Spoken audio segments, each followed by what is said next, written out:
Neglect చేయలేదు. ప్రేమ, స్నేహం అనేటువంటివి బైబిల్ గ్రంథంలో ప్రముఖంగా కనిపించేటువంటి అంశాలు. ఒకవేళ స్నేహం ప్రేమ కంటే తక్కువదా అనేటువంటి ప్రశ్న వేస్తే ఒకవేళ కాదేమో అనేటువంటి ఆన్సర్ కూడాను వస్తుంది. ప్రేమ గొప్పదా, స్నేహం గొప్పదా అనేటువంటి ప్రశ్న వేస్తే ఏది గొప్పది అనేటువంటిది చెప్పడం కష్టం. ఎందుకంటే స్నేహానికి దేవుడిచ్చినటువంటి విలువ అంత గొప్పది. దేవుడు యేసుక్రీస్తు కూడాను ఈ లోకంలో నరవతారిగా ఉన్నప్పుడు కూడా స్నేహం గురించి చాలా గొప్పగా చెప్పాడు. స్నేహితులను ఆయన ఎప్పుడూ కూడాను వెంట పెట్టుకొని ఉన్నాడు. ఆయన తోటి అనేక మంది స్నేహితులు ఉన్నారు. ముఖ్యంగా ఆయనకు ఒక పేరు కూడా ఉండేది, పాపుల స్నేహితుడు అనేటువంటి పేరు ఆయనకు పెట్టారు. ఎందుకంటే యేసు ప్రభు ఎక్కువగా వారితోటే ఉన్నాడు. యేసు ప్రభుతోటి ఎక్కువగా వారే ఉన్నారు, పాపులే ఉన్నారు. ఎందుకంటే యేసు ప్రభు కూడా చెప్పాడు, నేను పాపులను రక్షించడానికి వచ్చాను, పాపులను రక్షించుటకు మనిషి కుమారుడి లోకంలోనికి వచ్చాను. మంచివారికి వైద్యుడు అక్కర్లేదు, ఆరోగ్యవంతుడికి వైద్యుడు అక్కర్లేదు, కానీ అనారోగ్యవంతునికే వైద్యుడు అవసరం అని చెప్పడం యేసు ప్రభు చూస్తాం. కాబట్టి ఆయన పాపులు స్నేహితుడు అనేటువంటి పేరు శాస్త్రులు పరిచయులు పెట్టినప్పటికీ కూడాను యేసు ప్రభు దాన్ని యాక్సెప్ట్ చేశాడు. స్నేహానికి ఆయన ఇచ్చినటువంటి గొప్ప విలువలు బైబిల్ గ్రంథంలో ఉన్నాయి. స్నేహితులు అందరికీ ఉంటారు అని చెప్పి నేను నమ్ముతున్నాను, భావిస్తున్నాను. ఎందుకంటే స్నేహితులు లేనటువంటి వారు మానసిక రుగ్మతకు లోనైనటువంటి వారు. స్నేహితులు నాకు లేరు అని ఎవరైనా అంటే అది ఒక మానసిక లోపం. ఖచ్చితంగా ఇది మనం నోట్ చేసుకోవాల్సినటువంటి విషయం. మనతోటి ఎవరు స్నేహం చేయటం లేదు అని అనుకుంటే అది మనలోనే ఏదో లోపం ఉందని అర్థం. స్నేహం అనేటువంటిది అనివార్యం, ఇన్ఎవిటబుల్. అది లేకపోతే జీవితం చాలా బోసిపోయినట్లు అయిపోతుంది, జీవితం చాలా పేలవంగా ఉంటుంది, జీవితంలో చాలా పోగొట్టుకోవాల్సి వస్తుంది. స్నేహం దాన్ని అనేక సార్లు మనము పెద్దగా పట్టించుకోము, నెగ్లెక్ట్ చేస్తాం. కానీ లేఖనం అయితే చాలా గొప్పగా స్నేహం గురించి తెలియజేసింది. కాబట్టి స్నేహం అనేటువంటిది రక్త సంబంధానికి అతీతమైనటువంటిది. గొప్ప స్నేహితుడు రక్త సంబంధి కానవసరం లేదు. అసలు ఏ సంబంధము లేనటువంటి వాడే గొప్ప స్నేహితుడు కాగలడు. స్నేహానికి రక్త సంబంధానికి ఎంత మాత్రము కూడాను సంబంధము లేదు. స్నేహితుడు ప్రాంతీయ స్థలానికి, ప్రాంతానికి అతీతుడు. మా స్థలం వాడు కాబట్టి, మా ఊరి వాడు కాబట్టి నాకు స్నేహితుడు అనేటువంటిది ఉండదు. ఊరివాడు, ప్రాంతం వాడు అనేటువంటి దానికి స్నేహం అతీతమైనటువంటిది. కులానికి, మతానికి అతీతమైనటువంటిది. స్నేహంలో కులం ఉండదు, స్నేహంలో మతం ఉండదు. చాలామంది అపోహపడతారు, క్రైస్తవులనే స్నేహం చేయాలా అనేటువంటి ఆలోచనలో ఉంటారు. అది చాలా తప్పు. ఒకవేళ అదేదో అభిప్రాయం ఉంటే మనం మార్చుకోవాలి. బైబిల్లో అట్లాంటి వాక్యాలు ఎక్కడ లేవు. చాలామంది నాతో అన్నారు, క్రైస్తవులు అయ్యండి పలానా వాళ్ళతోటి తిరుగుతారు, పలానా వాళ్ళతోటి ఫ్రెండ్షిప్ చేస్తారు అని. క్రైస్తవుడు అయితే వేరే మతస్థులతోటి స్నేహం చేయకూడదని ఎక్కడ బైబిల్లో లేదు. ఇంకా చెప్పాలి అంటే చెయ్యాలా, స్నేహం చేయాలని ఉంది వేరే వాళ్ళతోటి, క్రైస్తవేతరులతోటి స్నేహం చేయాలి. కాబట్టి స్నేహితుడు మతానికి అతీతుడు, కులానికి అతీతుడు. అయ్యో క్రైస్తవులు అయ్యండి మీరు పలానా స్కూల్లో చేర్పించారా అంటారు. క్రైస్తవులు అయితే క్రైస్తవ స్కూల్లోనే చేర్పించాలనా, క్రైస్తవ కాలేజీలోనే చేర్పించాలనా? సరే స్కూల్ దాకా, స్కూల్ వరకు క్రైస్తవ స్కూల్ దొరుకుతుంది, కాలేజీ కూడా దొరుకుతుందా? వేరే కాలేజీలో సీట్ వస్తే జాయిన్ చేయవా? ఈ ఈ డ్యూయలిజం అనేటువంటిది కరెక్ట్ కాదు. బైబిల్ ఎప్పటికీ దాన్ని సమర్థించదు. క్రైస్తవేతరుడైన స్నేహంలో సమానమే, సమానుడే. స్నేహితునికి వయోభేదం ఉండదు. వయోభేదం లేనటువంటి వాడు స్నేహితుడు. వయసుతోటి నిమిత్తం లేదు స్నేహానికి. సమవయస్కులతోనే స్నేహము చేయాలా అనేటువంటిది ఎక్కడా కూడాను స్నేహంలో కట్టడలుగా ఏమీ ఉండవు. ఏ వయసు వారైనా, ఏ వయసు వారితోనైనా స్నేహం తగును, చేయవచ్చు. ఇది ఏమి నేనే ఊరికే మాట్లాడడం లే, నా సొంత మాటలు నేను మాట్లాడను. బైబిల్లో ఉంటేనే పుల్పీట్ పై నుంచి మాట్లాడేటువంటి ప్రతి మాట కూడాను సొంత మాటలు ఉండటానికి వీలు లేదు. నేను మాట్లాడితే వినడానికి వచ్చినరా? నేనెవరిని మాట్లాడడానికి? కాదు కదా. దేవుడు మాట్లాడితే వినడానికి వచ్చారు. దేవుని వాక్యం ఏం మాట్లాడుతుందో వినడానికి వచ్చారు. కాబట్టి వాక్యములో ఏమున్నదో అదే ఇక్కడ ప్రకటించబడతా ఉంది. ఇప్పుడు చెప్పినటువంటి అంశాలన్నీ కూడాను వాక్యములో ఉన్నాయి, ఉదాహరణలతో సహా. స్నేహితుడు రక్త సంబంధానికి అతీతుడు, స్నేహితుడు వయోభేదము లేనటువంటి వాడు. ఇప్పుడు మనం ఏమైతే చెప్పుకున్నామో అవన్నీ కూడాను బైబిల్లో ఉన్నాయి స్నేహం విషయంలో. కాబట్టి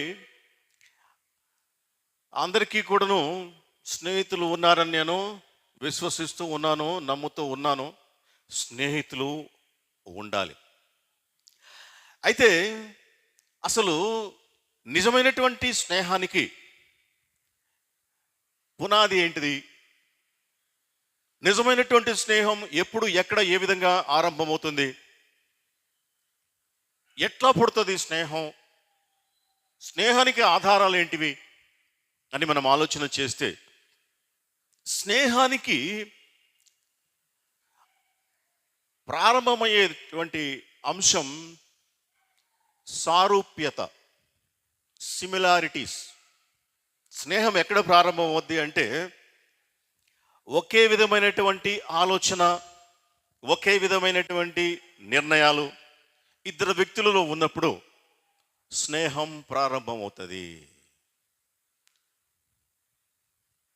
భిన్నమైనటువంటి ఆలోచన దృక్పథాలు కలిగినటువంటి వారు మంచి స్నేహితులుగా ఎప్పుడు ఉండలేరు. మంచి స్నేహితులుగా ఉండాలి అంటే వారిద్దరిలో సారూప్యతలు ఉండాలి. ఒకే స్వరూపం, సారూప్యత అంటే మాటలోను, ఆలోచనలోను, నిర్ణయంలోను ఒకే విధానాలు, ఒకే విధానం, ఒకే పద్ధతి, ఒకే సారూప్యత కలిగి ఉంటే స్నేహం ప్రారంభమవుతుంది. ఇప్పుడు మన స్నేహితుడు మన భావాలను ఇష్టపడేవాడే కదా మన స్నేహితుడు. మన ఆలోచనలను ఇష్టపడేవాడే కదా మన స్నేహితుడు. మన పద్ధతులను పడితేనే స్నేహితుడు అవుతాడు వాడు. లేకుంటే ఎప్పటికీ కూడా స్నేహం కుదరదు. ఎందుకు అంటే వానికు ఆలోచనలు కూడాను అట్లానే ఉంటాయి కాబట్టి. దొరకరు అట్లాంటి వాళ్ళు ప్రపంచంలో, టార్చులేట్ వేసినా దొరకరు. అటువంటి వ్యక్తులు స్నేహితులుగా దొరకటే అదృష్టం. అదృష్టం అనేటువంటి మాటకు బైబిల్ సపోర్ట్ చేయదనుకోండి. సెక్యులర్ వర్డ్ అది, అదృష్టం అనేటువంటిది. అదృష్టం ఏమి ఉండదు లోకంలో. అదృష్టం అనేటువంటి అంశం ఏది ఉండదు. మీరు ఒకవేళ అడగొచ్చు, బైబిల్లో ఉంది కదా అదృష్టం అనే మాట. బైబిల్లో ఉంది, అదృష్టం అనేటువంటి మాట ఉంది. ప్రసంగి వాడాడు, అదృష్టవశము చేతనే అన్నీ జరుగుతున్నాయని చెప్పేసి. అయితే మనం ఇంకొంచెం లోతుగా పోతే అదృష్టం అనేటువంటిది ఉంది అని లోకంలో ఎవరైనా అంటే, ఒకవేళ దాన్ని ఒప్పుకొనవలసి వస్తే, ఆ అదృష్టం యేసుక్రీస్తు. యేసుక్రీస్తు మన అదృష్టం. కాబట్టి లక్ అనేటువంటిది ఏమీ ఉండదు. ఒకవేళ ఉంటే ఆ లక్ ఏంటిదంటే యేసుక్రీస్తు దొరకటమే మన లక్. అదృష్టం అనేటువంటిది ఏది ఉండదు. ఒకవేళ ఉంటే యేసుక్రీస్తే మన అదృష్టం. కాబట్టి అదృష్ట వశము చేతనే సర్వము జరుగుతున్నాయి అని ఒకవేళ సొలొమోను మహారాజు అన్నాడంటే, ఆ అదృష్టమే మన ప్రభువు. నేను వెదకని వారికి దొరికి తిని, యెషయా గ్రంథంలో ప్రభు సెలవిస్తూ ఉన్నాడు, నేను వెదకని వారికి దొరికి తిని. అదే కదా అదృష్టం అంటే. అదృష్టం అంటే ఏంది? కనపడనటువంటిది. కనపడనటువంటి దాన్ని అదృష్టం అంటారు. అదృష్టం అతీతమైనటువంటి శక్తి, అదృశ్యమైనటువంటి శక్తి. యేసు ప్రభు అనాది కాలం నుండి ఉన్నటువంటి ఆయన మనకు అదృష్టంగా దొరికాడు. ఓకే, కాబట్టి అటువంటి వ్యక్తులు స్నేహితులుగా దొరకటం గొప్ప భాగ్యం. అంత చిన్న విషయం కాదది. ఉదాహరణకు మనము యోనాతాను, దావీదు ఇద్దరి గురించి ఆలోచన చేస్తే, అక్కడ వారి గురించి రాయబడినటువంటి వాక్యం ఉన్నది. 1 సమూయేలు గ్రంథం 18వ అధ్యాయం 1వ వచనంలో రాయబడినటువంటి మాట ఏమనగా, యోనాతాను దావీదు సౌలుతో మాట్లాడుట చాలించినప్పుడు యోనాతాను హృదయము దావీదు హృదయముతో కలిసిపోయెను. యోనాతాను దావీదును తనకు ప్రాణ స్నేహితునిగా భావించుకొని అతని ప్రేమించెను. దావీదు హృదయముతో యోనాతాను హృదయము కలిసిపోయెను అని రాయబడింది. అందుచేత వారిద్దరూ మంచి స్నేహితులైనారంట. ఇద్దరు మంచి స్నేహితులు ఎట్లవుతారు అంటే, వారి హృదయాలు కలవటం వలన. హృదయాలు కలవడం అంటే ఏంటిది? హృదయంలో ఏముంటుంది కలవడానికి? హృదయంలో ఏముంటాయి అంటే, హృదయంలో ఆలోచనలు ఉంటాయి, హృదయంలో ఆశలు ఉంటాయి, హృదయంలో ఆశయాలు ఉంటాయి, హృదయంలో అభిరుచులు ఉంటాయి, అభిప్రాయాలు ఉంటాయి, ఇష్టాలు ఉంటాయి, నిర్ణయాలు ఉంటాయి. ఇవి కలవటమే స్నేహం. భార్యాభర్తలకి ఇవన్నీ కలవాల్సిన అవసరం ఉండదు, అవసరం కూడా లేదు. ఏంటి? ఆలోచనలు, అభిరుచులు, ఇష్టాలు, నిర్ణయాలు, ఆశలు, ఆశయాలు ఇవేమీ కలవాల్సిన అవసరం లేదు, కలవవు కూడా. అందుకే దాన్ని గొప్పదన్నాడు ప్రభు. వివాహం అనే విషయంలో ఘనమైనదని చెప్పి ఎందుకు అన్నాడు అంటే, అందుకే అన్నాడు. ఇవేవి కలవు. చాలామంది నవ్వుకుంటున్నారు, అర్థమై ఉంటుంది విషయం. అంతే, భార్యాభర్తలు కలవకపోయినా ఇవేవి కలిసి జీవిస్తారు. అది గొప్ప విషయం. కానీ స్నేహితుల విషయం అట్లా కాదు. స్నేహితులు అట్లా కాదు. ఎక్కడైనా కానీ ఆలోచనలు కలవకపోతే వారు ఎప్పటికీ స్నేహితులు కొనసాగలేరు. వారి హృదయాలోచనలు కలవకపోతే వారి స్నేహం నిలబడదు. ఇక్కడ ఇద్దరి హృదయాలు యొక్క సారూప్యత, పోలిక ఒకే రకంగా ఉన్నాయి. ఎవరు వారిద్దరు? యోనాతాను, దావీదు. వారి హృదయంలో ఉన్నటువంటి ఆలోచనలు, పోలిక, సారూప్యత ఒకే రకంగా ఉన్నాయి. అందుచేతనే వారు ఇరువురు ప్రాణ స్నేహితులు అయినారు. ఎప్పుడు ఒక మాట అంటూ ఉంటారు పెద్దలు, birds of same feather flock together. Birds of same feather, same feather. ఇది ఇక్కడ అండర్లైన్ చేసుకోవాల్సినటువంటి విషయం. రెండు పక్షులు ఏ విధంగా కలిసి ఉంటాయంటే, రెండు పక్షులను కలిపి ఉంచేటువంటి అంశం ఏమంటే సేమ్ ఫెదర్. ఒకే రకమైనటువంటి ఈకలు కలిగినటువంటి పక్షులు కలిసి జీవిస్తాయి. అదేవిధంగా అంటే ఆ రెండిట్లో ఉండేటువంటి సారూప్యత, అవి రెండు కలిసి ఒకే చోట ఉండేటట్లుగా చేస్తాయి. సారూప్యత లేకపోతే ఇద్దరు వ్యక్తులు కలవటం, ఫ్రెండ్షిప్గా కొనసాగటం కుదరని పని. ఇక దేవుని విషయానికి వస్తే, స్నేహము దేవుని యొక్క తత్వం. ఇప్పుడు మనకు తెలిసినంత వరకు ఇంతవరకు ప్రేమ దేవుని తత్వం, ప్రేమే దైవం ఉంది కదా బైబిల్లో. దేవుడు ప్రేమ స్వరూపి, గాడ్ ఈజ్ లవ్. ప్రేమ దేవుని స్వరూపం అని తెలుసు. కానీ ఇక్కడ స్నేహము కూడాను దేవుని యొక్క తత్వం, దేవుని యొక్క లక్షణం. Nature of God is friendship, one of the nature. స్నేహం, స్నేహతత్వం అనేటువంటి దేవునిలో ఉన్నటువంటి ఒక లక్షణం, ఒక ప్రాముఖ్యమైనటువంటి గుణ లక్షణం. ఆయన నేచర్లోనే స్నేహం అనేటువంటి విషయం ఉన్నది. స్నేహం అంటే కలవడమే కదా మనం చెప్పుకుని ఇప్పుడు దాకా. కలిసి ఉండటమే కదా స్నేహం, స్నేహతత్వం. రెండు సారూప్యతలు కలిస్తే ఇద్దరు వ్యక్తులు ఒకటిగా కలిసి ఉండటం మనం ఇప్పుడు దాకా చూసాం. కాబట్టి స్నేహతత్వానికి కావలసినటువంటి అంశం ఏమంటే సేమ్ ఫెదర్, పోలిక, స్వరూపము.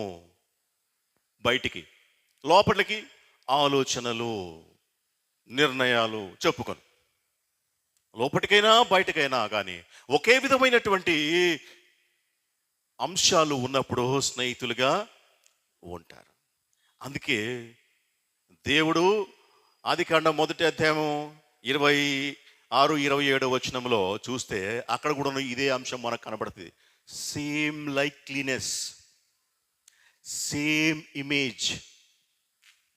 God created man in his own image, in his likeness. దేవుడు మనిషిని ఎట్లా చేశాడని చెప్పి రాయబడింది ఆదికాండం 1:26-27లో. దేవుడు తన స్వరూపమందు నరుని చేశాడు, తన పోలిక చొప్పున నరుని చేశాడు. కారణం ఏందో తెలుసా? దేవుడు మనిషిని తన స్వరూపమందు తన పోలిక చొప్పున చేసుకున్నాడు. దానికి ఒక కారణం ఉంది. ఏంది ఆ కారణము అంటే, దేవుడు నరునితో స్నేహము చేయటానికి, నరునితోటి దేవుడు స్నేహము చేయటానికి నరుని తన స్వరూపమందు తన పోలిక చొప్పున చేసుకున్నాడు. అందుచేతనే మనిషికి దేవునితో స్నేహం చేసినప్పుడు మాత్రమే సంపూర్ణమైనటువంటి సంతోషము, సంపూర్ణమైనటువంటి తృప్తి కలుగుతాయి. ఇక ఆ తృప్తి, ఆ సంతోషము లోకములో మరి ఇంకెక్కడా కలగవు. అది అక్కడ దేవుడు తన పోలికలో తన స్వరూపమందు చేసుకోవడంలో ఉన్నటువంటి అంశం. నరునితోటి స్నేహం చేయటం దేవునికి ఇష్టం. దేవునికి ఇష్టాన్ని నెరవేర్చటం అది ఎంత గొప్ప విషయం ఆలోచించండి. ఇది దేవునికి ఇష్టం. నీతో నాతో మనతో స్నేహం చేయడం దేవునికి ఇష్టం.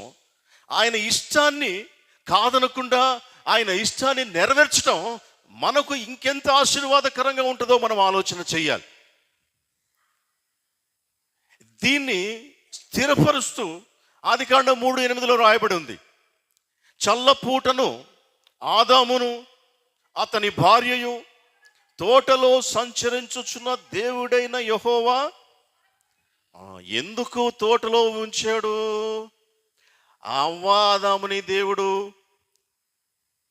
రోజు వచ్చి చల్లపూటను ఆదాముతోనూ అతని భార్యతోనూ దేవుడు మాట్లాడుతూ ఉన్నాడు. రోజు ప్రతిదినము వారితోటి వచ్చి దేవుడు ముచ్చటిస్తూ ఉన్నాడు. ఆయన సంచరించి అక్కడికి వచ్చినప్పుడు వారితో కూర్చొని ఆయన మాట్లాడేటువంటి వాడు. అందుకొరకే దేవుడు వారిని సృష్టించుకున్నాడు.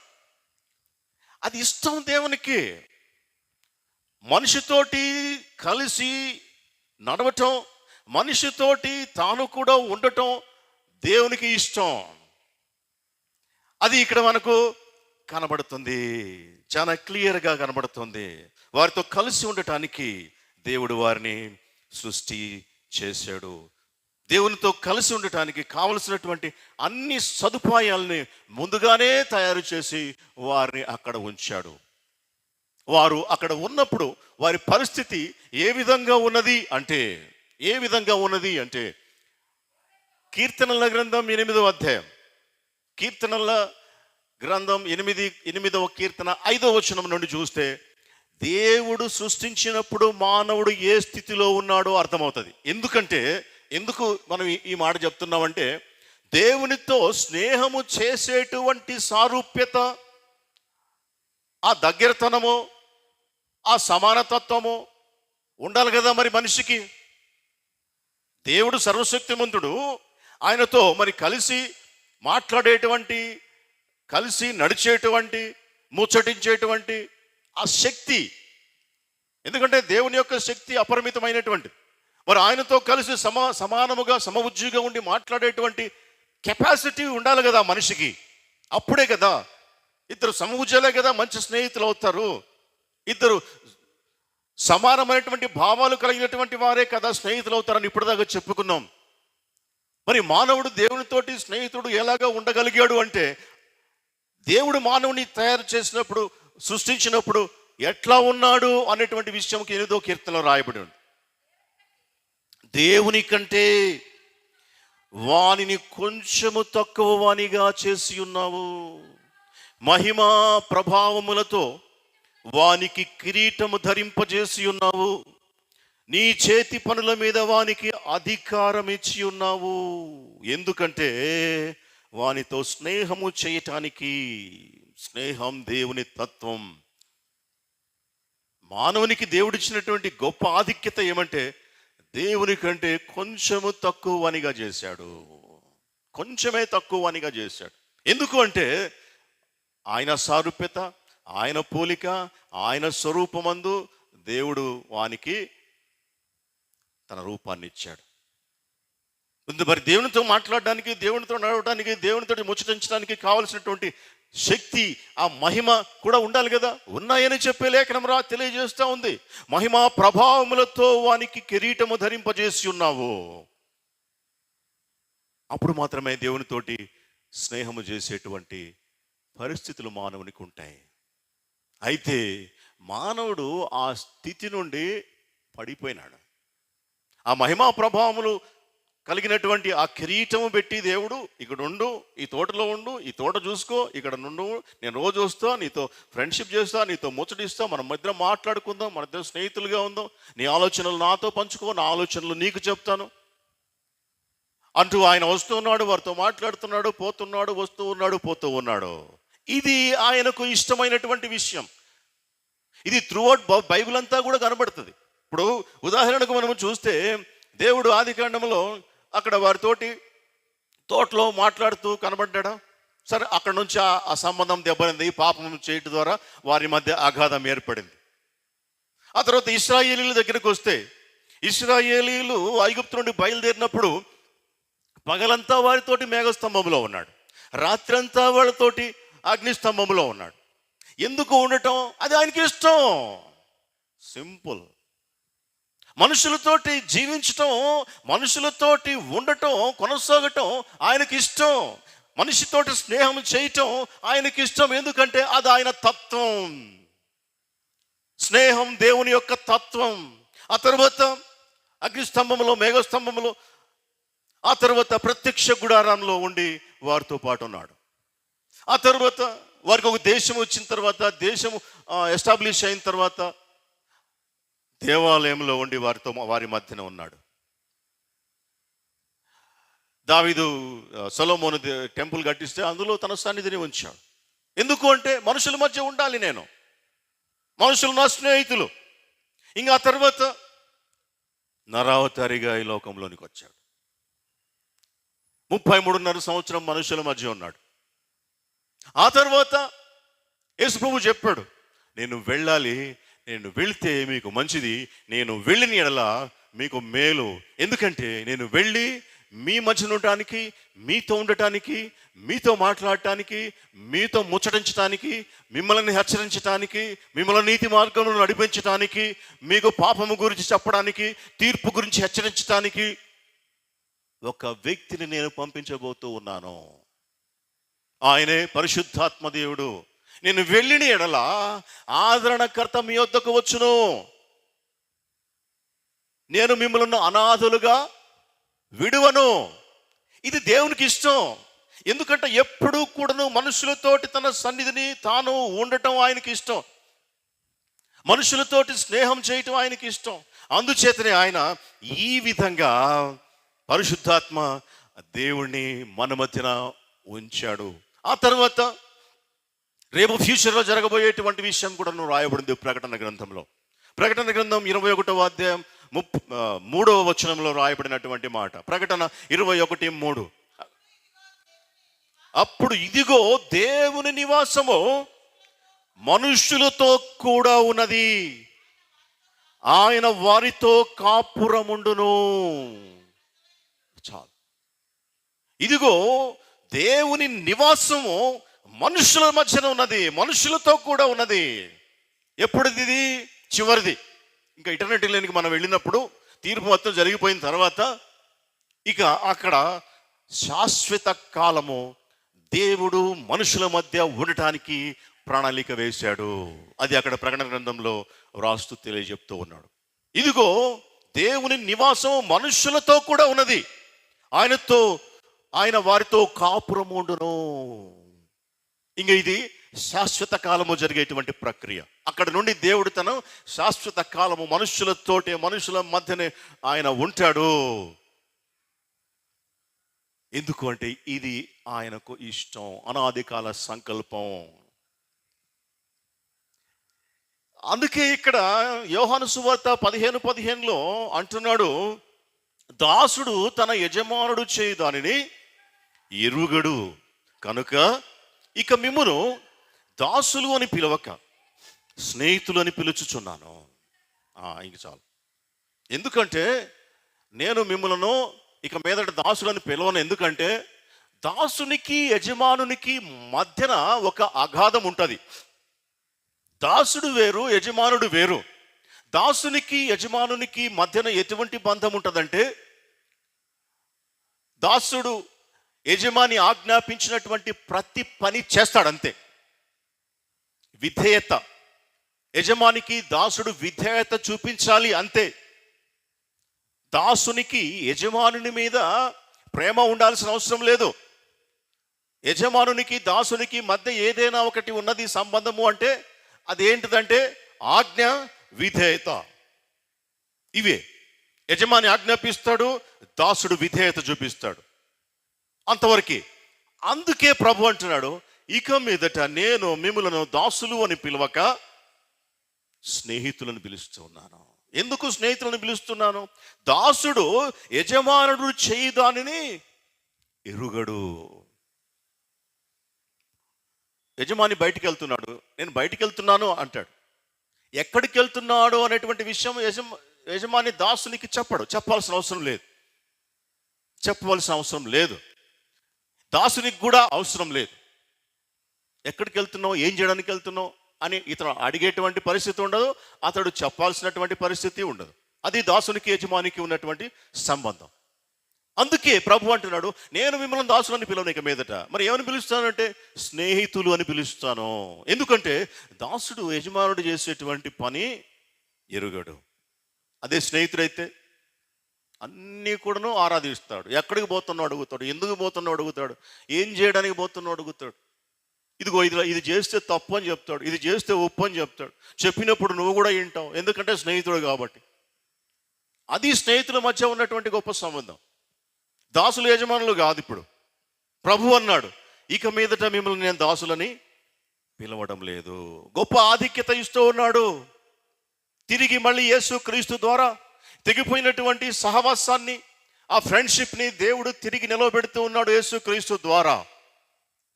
అందుకే యేసుక్రీస్తు ఈ లోకంలోనికి వచ్చాడు. నశించిన దానిని వెదకి రక్షించుటకు మనుష్య కుమారుడు ఈ లోకంలోనికి వచ్చాను. నశించిపోయినటువంటి ఆ బంధము, స్నేహ బంధము తిరిగి పునరుద్ధరించడానికి యేసు ప్రభు ఈ లోకంలోనికి వచ్చి అంటున్నాడు. ఏమంటున్నాడంటే, ఇక మీదట నేను మిమ్మల్ని దాసులను పిలువను, నేను మిమ్మల్ని ఇక స్నేహితులను పిలుస్తున్నాను. ఎందుకంటే స్నేహితునికి మధ్య సంబంధం ఉంటుంది. దాసునికి యజమానికి మధ్య సంబంధం ఏమీ ఉండదు. యజమాని చేసేటువంటి పనిని దాసుడు ఎరుగడు, అయితే స్నేహితుడు ఎరుగుతాడు. అందుచేతనే అబ్రహాముకు ఒక పేరుంది, దేవుని స్నేహితుడు. అబ్రహాము దేవుని స్నేహితుడు అనేటువంటి పేరు దేవుడే పెట్టాడు. నా స్నేహితుడైనటువంటి అబ్రహాము సంతానమా, యెషయా 41:8 అంటాడు. నా స్నేహితుడు అయిన అబ్రహాము సంతానమా. ఇంకా యాకోబు పత్రిక 2:23 రాయబడి ఉంది, అబ్రహామునకు దేవుని స్నేహితుడిని పేరు కలిగెను అని చెప్పి రాయబడి ఉంది. అబ్రహాముకి ఏం కలిగిందంటే దేవుని స్నేహితుడు అనేటువంటి పేరు వచ్చింది. కనుక అబ్రహాము దేవుని స్నేహితుడు. అబ్రహాము దేవుని స్నేహితుడు అయినప్పుడు అప్పుడు దేవుడు చేయబోవు పని మరి అబ్రహాము తెలియజెప్పాలిగా. ఇప్పుడు పైన చదువుకున్నటువంటి మాట, యోహాను 15:15 రాయబడినటువంటి మాట, దాసుడు తన యజమానుడు చేయి దానిని ఎరుగడు, కనుక ఇక మిమ్మల్ని దాసులని పిలువక స్నేహితుని పిలుస్తున్నాను. స్నేహితుడు చేసేటువంటి ప్రతి పని తన స్నేహితునికి చెప్పి చేస్తాడు. ఇప్పుడు దేవుడు అబ్రహాముని స్నేహితుడిని పిలుస్తున్నాడంటే దేవుడు చేసేటువంటి పని అబ్రహాముకు తెలియాలి. అందుకే ఆదికాండం 18వ అధ్యాయం 17వ వచనం ఒకసారి చదువుతారు.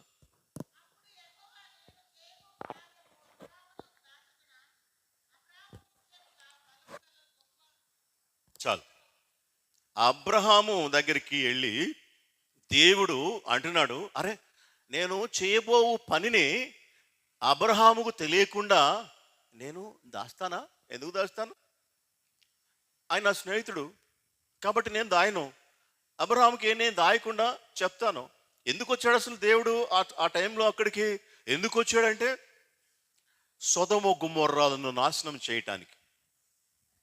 సొదొమ గొమొర్రాలు పాపం పండి ట్విన్ సిటీస్ అయ్యి, హైదరాబాద్ సికింద్రాబాద్ లాగా పాపం పండుద్ది ఎప్పుడో. మరి టైం వస్తే సొదొమ గొమొర్రాలకు పండినట్టుగా ట్విన్ సిటీస్ పాపం పండి పైన నుంచి అగ్నిగంధకాలు కురిపించి దేవుడు ఆ సిటీని కాల్చిపడేశాడు. అంతకు ముందు, ఆ పని చెయ్యక ముందు దేవుడు వచ్చి తనలో తాను అనుకుంటున్నాడు, నేను చేయబోవు ఈ కార్యము అబ్రహాముకు దాయను. ఎందుకు? అబ్రహాము నా స్నేహితుడు కాబట్టి. యజమానుడు చేయి పనిని దాసుడు ఎరగడు, కానీ ఇప్పుడు దాసుడు కాదు అబ్రహాము, స్నేహితుడు.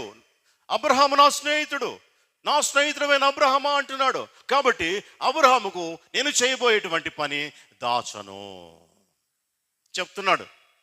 అక్కడ నుంచి చూస్తే అర్థమవుతుంది మనకి. అబ్రహాము దగ్గరికి వచ్చి దేవుడు మాట్లాడుతూ ఉండటం మనం చూస్తాం.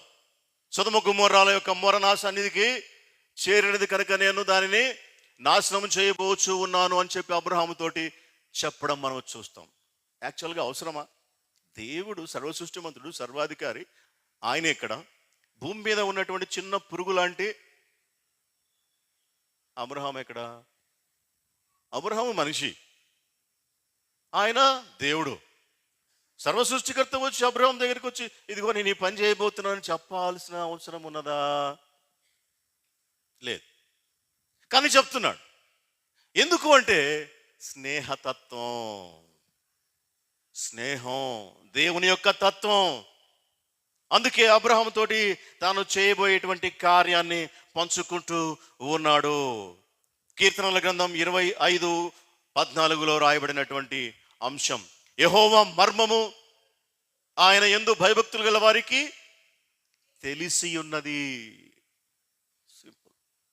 యెహోవా యొక్క మర్మము, మిస్టరీ ఆఫ్ గాడ్ ఏదైనా ఉంది అంటే అది ఎవరికి చెప్తాడంటే ఫస్ట్ తన యందు భయభక్తులు కలిగినటువంటి వారికి.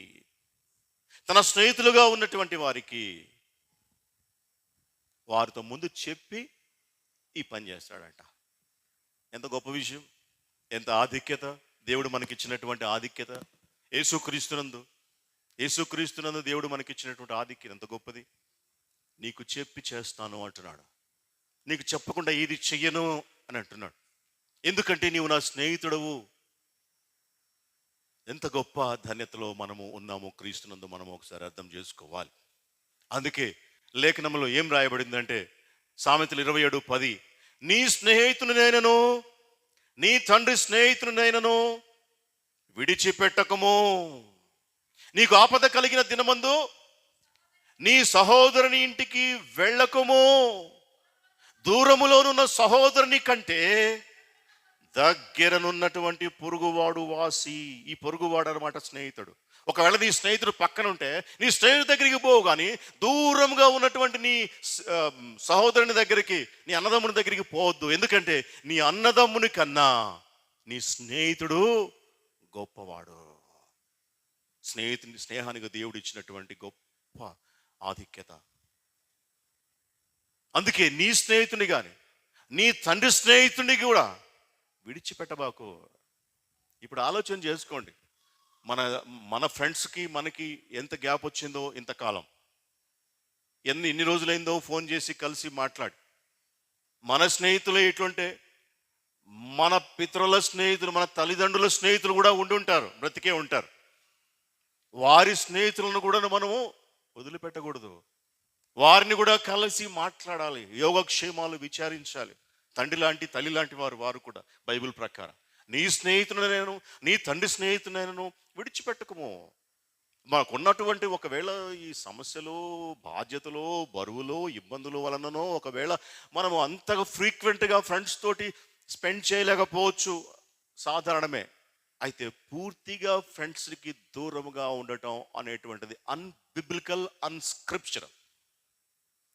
నా స్నేహితుడు అన్యుడండి, నా స్నేహితుడు విశ్వాసి కాదు, అయితే వదిలేస్తావా? బైబిల్ ఎక్కడ లేదు అది. ఒకవేళ వీలుంటే నీవంత విశ్వాసివైతే నీ విశ్వాసమును బట్టి నీ స్నేహితుడు రక్షించబడతాడేమో. స్నేహం కంటిన్యూ చేయి. అంతేగాని ఆ విశ్వాసులతో మేము స్నేహం చేయమండి అని చెప్పేసి ఒట్టి నాటకాలు ఏమీ ఆడకూడదు. బైబిల్లో నాటకాలే లేవు. చదివిస్తాం, అది కూడా చదువుదాం తర్వాత, లాకర్లు చదివి ముగించుకుందాం. అటువంటి ఏమి ఉండవు స్నేహంలో. స్నేహము అందరూ సమానమే. క్రైస్తవులు, క్రైస్తవేతరులు అనేటువంటిది స్నేహంలో ఉండదు. ఇతరులు, అన్యులు, ఈ మాటలే ఉండవు స్నేహంలో. ఫ్రెండ్ అంటే ఫ్రెండే. ఒకవేళ నీవు బలహీనుడు అయితే నీ స్నేహితుడి యొక్క బలాన్ని బట్టి, నీ బలహీనతను బట్టి నువ్వు మారితే అది నీ తప్పు అవుతుంది. నువ్వు మారిపోయి లోకంలో కలిసిపోతే అది నీ తప్పు అవుతుంది. నువ్వు క్రీస్తునందు నీవు బలవంతుడు కదా ప్రియుడా, నీవు క్రీస్తునందు బలవంతుడు కమ్ము అని లేఖనం చెప్తూ ఉన్నప్పుడు నీ బలము నీ స్నేహితునికి బలంగా కావాలి. అంతేగాని వాళ్ళతోటి మనం తిరగకూడదండి, మనం వాళ్ళతోటి స్నేహం చేయకూడదండి. ఎక్కడుందండి బైబిల్లో అట్లని? ఎక్కడుందండి బైబిల్లో? ఎక్కడుంది? లేని దాన్ని ఉన్నట్టుగా మనం చెప్పకూడదు. లేని దాన్ని ఉన్నట్టు. ప్రభు అంతటి వాడే పాపులతో తిరిగాడు.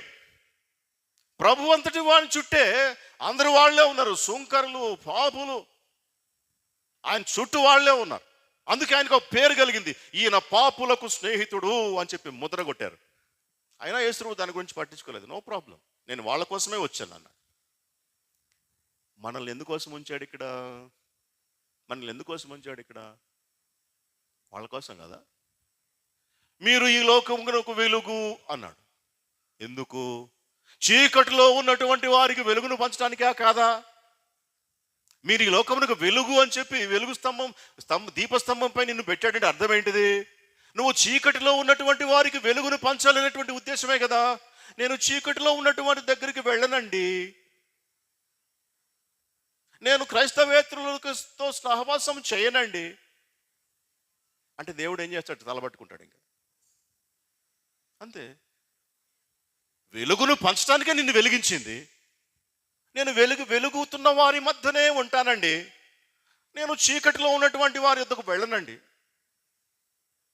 దేవుని వాక్యానికి విరుద్ధమైనటువంటి అంశం ఇది. కాబట్టి స్నేహితుల్ని విడిచిపెట్టకూడదు. సామెతల గ్రంథం 17:17 నిజమైన స్నేహితుడు విడువక ప్రేమించును. నిజమైనటువంటి స్నేహితుడు, అందుకే ఫ్రెండ్స్ని వదిలిపెట్టకూడదు అని చెప్పాను. వారు ఎవరైనా కానివ్వండి, ఏ మతస్థులైనా కానివ్వండి, ఏ కులస్థులైనా కానివ్వండి, ఫ్రెండ్ ఈజ్ ఫ్రెండ్ అంతే. ఒకవేళ అందుకే ముందు చెప్పాము, మనం బలహీనమైతే 6 నెలలు సహవాసం చేస్తే వీరు వారవుతారనే సామెత ఒకటి ఉంది కదా, ఒకటి ఉంది. 6 నెలలు సహవాసం చేస్తే వారు వీరవుతారు. నీ దగ్గర సత్తా లేకపోతే, నీ దగ్గర విషయం లేకపోతే, ఒకవేళ నువ్వు వారు వీరైపోయేసి నీ విశ్వాసాన్ని కోల్పోయి నువ్వు పాడైపోతావేమో. అంత నమ్మకం లేకపోతే మరి విశ్వాస జీవితం పైన మరి ఇంకా కొనసాగడం కష్టం. విశ్వాసాన్ని కాపాడుకోవడమే కదా మన పని. విశ్వాసంలో నిలబడమే కదా మన పని. నిజమైనటువంటి స్నేహితుడు విడువక ప్రేమించును. దుర్దశలో అట్టివాడు, ఇంకా చూడండి, దుర్దశలో సహోదరుడు కూడా చెయ్యడు అటువంటి సహాయం, తోడబుట్టిన వాడు కూడా చెయ్యడు అటువంటి సహాయం. దావీదుకు తోడబుట్టినటువంటి వారు చాలా మంది ఉన్నారు, కానీ ఎవ్వరు దావీదుకు సహాయం చేయలేదు. ఒక యోనాతాను చేశాడు.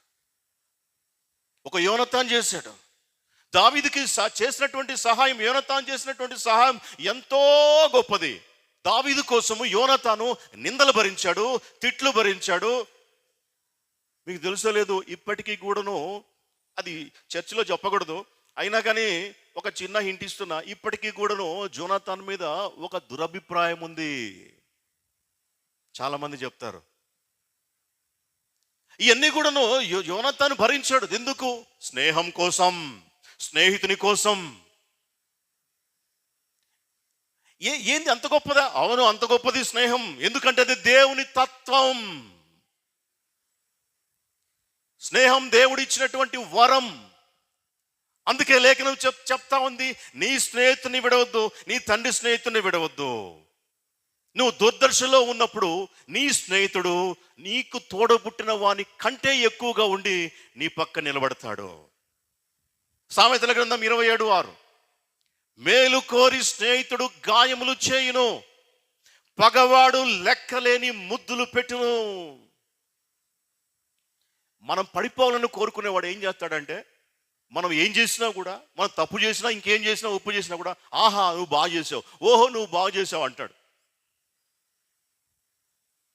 మనము పడిపోవాలని కోరేవాడు మనం ఏం చేసినా కూడా ఆహా ఓహో అంటాడు.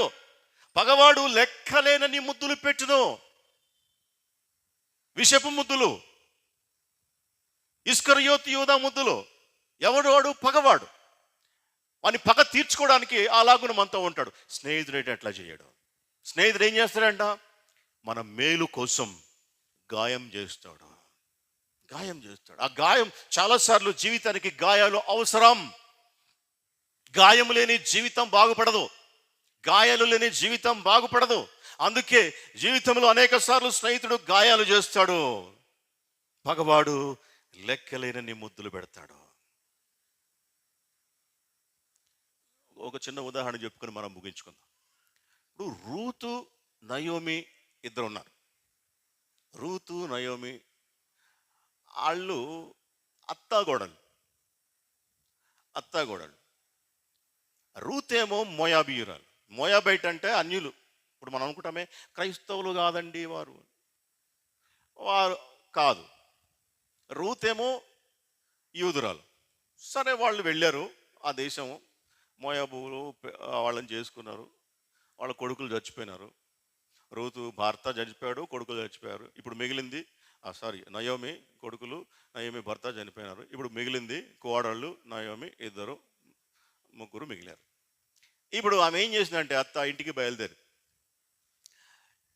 ఇశ్రాయేల్ దేశం బయలుదేరి, బెత్లెహేం బయలుదేరి. ఇప్పుడు వీళ్ళు చాలా యంగ్స్టర్స్. ఈ కోడలకి ఈ అత్తకి ఏజ్ డిఫరెన్స్ ఎంత ఉండొచ్చు? మినిమం 20 years అంటే ఉంటుంది.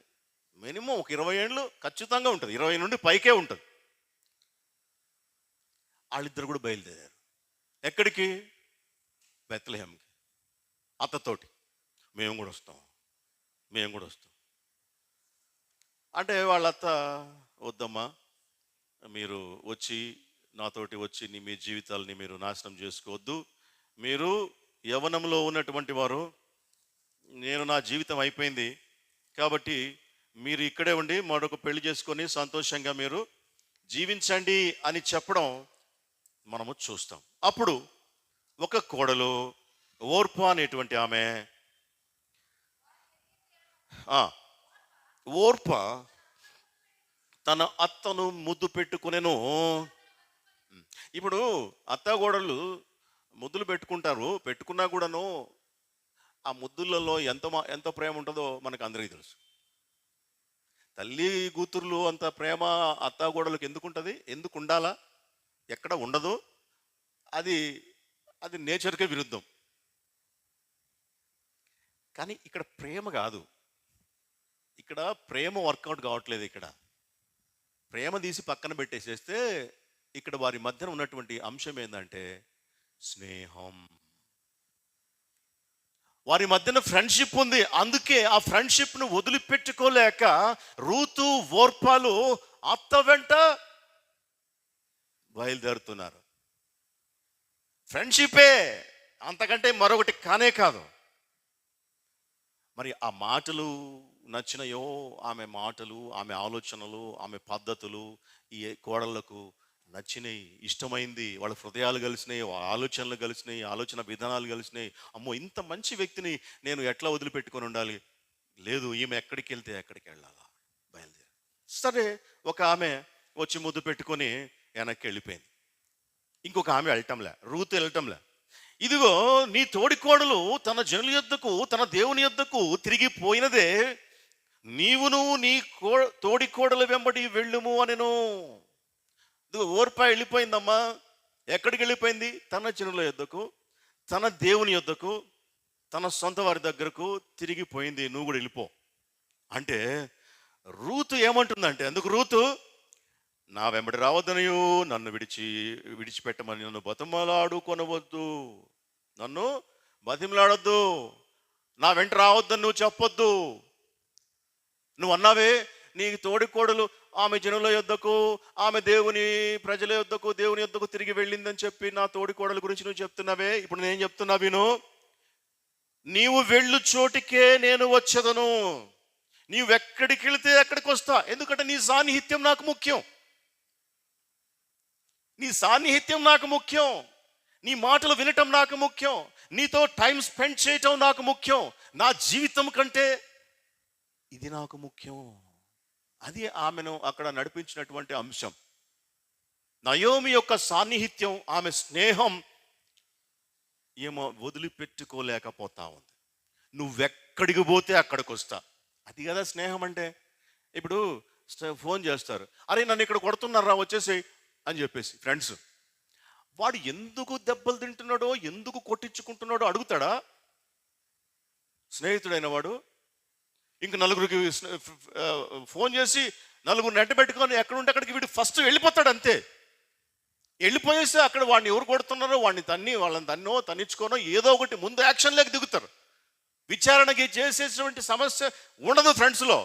నీ తప్ప, అరే ఎందుకు కొడుతున్నారో, నీ తప్పేమో అని అంటారా? ఆ టైం చూడరు, అర్ధరాత్రి అపరాత్రి చూడరు. ఎందుకో ఆ పరిస్థితుల్లో మిత్రుడు ఉన్నాడో, ఫ్రెండ్ ఉన్నాడో అడగరు, తెలుసుకోడు. వెంటనే యాక్షన్లోకి దిగిపోవడమే. ఎందుకు అంటే వీటన్నిటికంటే తన స్నేహితుడు వారికి ముఖ్యం. ఒకవేళ వాడు తప్పు చేసే ఉండొచ్చు, అయినా పర్వాలేదు, వాడే నాకు ముఖ్యం. అది స్నేహంలో ఉన్నటువంటి గొప్పతనం. అట్లా చేయమని కాదు ఇక్కడ చెప్పేటువంటి విషయం, అట్లా చేయమని కాదు. ఉదాహరణ కోసం చెప్తున్నా. ఒక స్నేహితుని కోసం ఇంకో స్నేహితుడు ఏ విధంగా పాటు పడతాడు అనేటువంటి విషయానికి ఉదాహరణ కోసం తీసుకుంటున్నాం. స్నేహితుడే ముఖ్యం. అందుకే ఇక్కడ తన అత్త ముఖ్యం. ఆమె ఎక్కడికి పోతే అక్కడికి పోవడం తనకు ముఖ్యం. నీవు వెళ్ళు చోటుకే నేను వచ్చేదను, నీవు నివసించిన చోటనే నేను నివసించేదను. నీ జనమే నా జనము, నీ దేవుడే నా దేవుడు. నీవు మృతి పొందు చోటను నేను మృతి పొందేదను, అక్కడనే పాతి పెట్టబడదను, మరణము తప్ప మరి ఏదైనను నిన్ను నన్ను ప్రత్యేకించిన ఎడల యెహోవా నాకు ఎంత కీడైనా చేయునుగాక. నేను ఎట్లా వస్తాయి ఈ మాటలు? ప్రేమనా? ఒకవేళ ప్రేమ అని అనుకుంటే అత్తాగోడళ్ళ మధ్య అటువంటి ప్రేమ ఉండే సమస్యే లేదు, ఉండదు. ప్రేమ కాదు, అది ఫ్రెండ్షిప్, స్నేహం.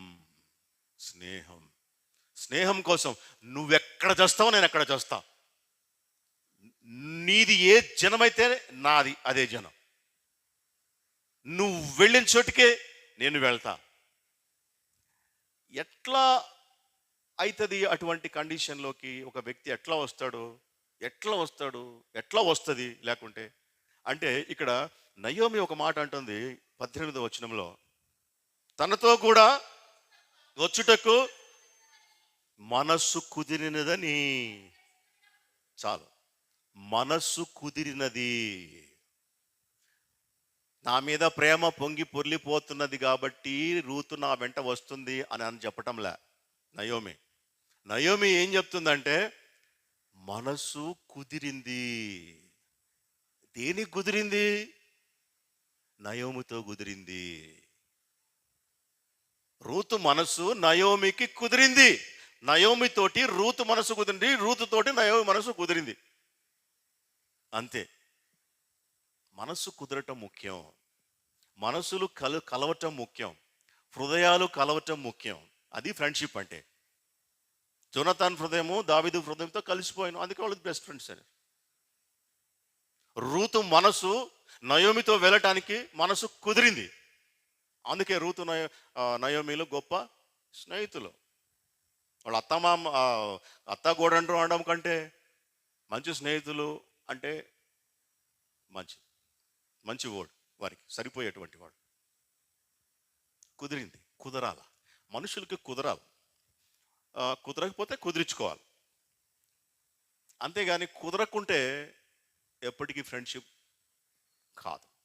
దేవుడు మనిషికి దేవునికి కుదరకపోతే దేవుడు ఏం చేశాడు? కుదిరించుకున్నాడు.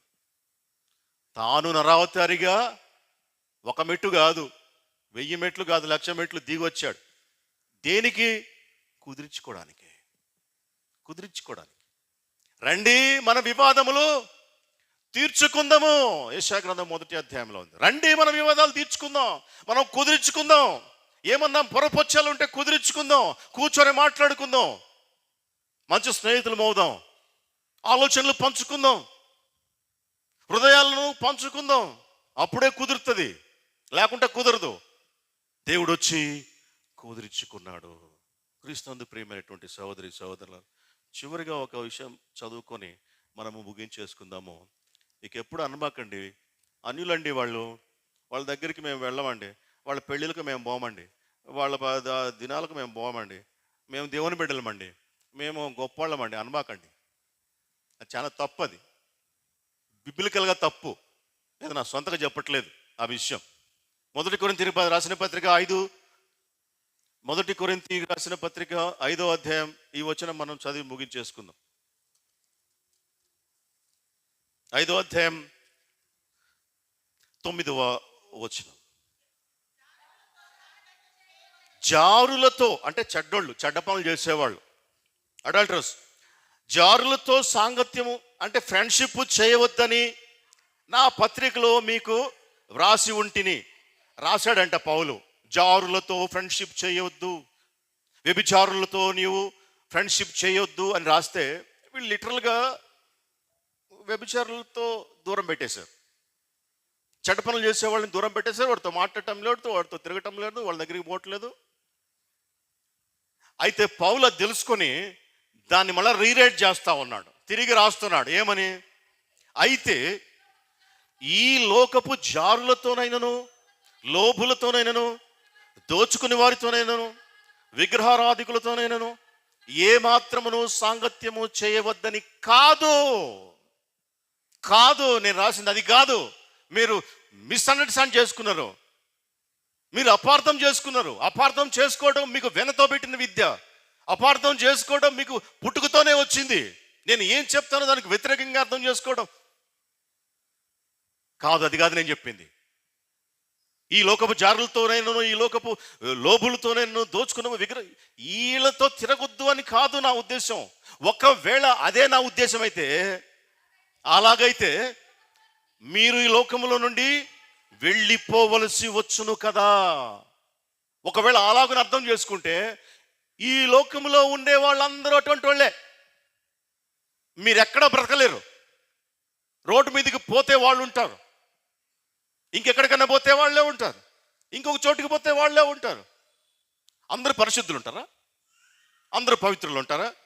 ఆఫీసులో, రోడ్డు మీద, షాపింగ్లో, ఇంకొక దగ్గర, స్కూల్లో, కాలేజీలో అందరూ రెక్కలు కట్టుకొని ఉంటారా దేవదూతల్లాగా? మేము దేవుని బిడ్డలం, మేము దేవుని బిడ్డలతోనే ఫ్రెండ్షిప్ చేస్తాం అని ఉంటారా? ఇదంతా ఎంత ఆత్మవంచన! ఇట్లా ఈ విధంగా అర్థం చేసుకోవడం, ఈ విధంగా మాట్లాడడం ఇంకా ఎంత ఎంత ఎంత గొప్ప ఆత్మవంచన! వాళ్ళ పెళ్ళిళ్ళకి పోము, వాళ్ళ చావులకు పోము, వాళ్ళ వాటికి పోము, వీటికి పోము. మనసులో ఎంత ఉంటుంది, పచ్చి పుండైపోయి పురుగులు పట్టిపోయి ఉంటుంది మనసంతా. కానీ మేము అన్నిళ్ళు వెళ్ళిళ్ళు పోము, మేము అన్నిళ్ళు. అది వేషధారణ అంటే. అది ఇష్టం లేదు దేవునికి అసలు. అటు ఉండమని చెప్పి ప్రభు ఎక్కడో చెప్పలే. అది వేరే విషయం, వదిలేసేయండి. కాబట్టి ఇక్కడ ప్రభు ఏం చెప్తున్నాడంటే, పౌలు ద్వారా నేను రాసినటువంటి విషయము లోకములో ఉన్నటువంటి వాళ్ళ గురించి కాదయ్యా బాబు. సహోదరుడు అనబడినటువంటి వాడు అంటే ఎవరు? ప్రభువును నమ్మినవాడు, ప్రభువునందు విశ్వసించిన వాడు, బాప్తిజం తీసుకుని సంఘంలో చేర్చబడినటువంటి వాడు సహోదరుడు. వాడు కానీ ఒకవేళ ఈ క్వాలిటీస్ ఉంటే, ఏ క్వాలిటీసు? ఈ లిస్ట్ ఉందే, ఆ లిస్టులో ఉండేటువంటి క్వాలిటీసు సహోదరుడు అనబడినటువంటి వాడికి, సంఘములో చేర్చబడినటువంటి వాడికి ఉంటే, ఒకవేళ వాడితో మాట్లాడొద్దు, వాడితో కలిసి కూర్చోవద్దు, వాడి ఇంటికి పోవద్దు, వాడి దగ్గరికి కూడా పోవద్దు, వాడి తట్టు కూడా చూడొద్దు. దీనికి టోటల్గా మనం వ్యతిరేకం చేస్తాం. ఇప్పుడు చెప్పబడిన ఈ 2 వచనాల్లో చెప్పబడినటువంటి దానికి భిన్నంగా మనం ప్రవర్తిస్తాం. బయట వాళ్ళ దగ్గరికి మేము పోమండి. అదే లోపల ఏం చేసినా కూడా దేవుడు చూసుకుంటాడండి. లోపల తప్పు చేస్తాడు, దేవుడు చూసుకుంటాడు, దేవుడు శిక్షిస్తాడు. వాడితో బాగుంటాడు, మళ్ళీ ప్రేమగా వాడు చేసేదానికి సపోర్ట్ చేస్తాం. అందుకే చెప్పేది, పగవాడు లెక్కలేనన్ని ముద్దులు పెట్టు, నువ్వు వాడికి స్నేహితుడు ఎప్పుడే కాలేవు, పగవాడు అవుతావు. ఖండించకుండా, బుద్ధి చెప్పకుండా ఉంటే పగవాడు అవుతావు, స్నేహితుడు ఎప్పటికి కాలేవు.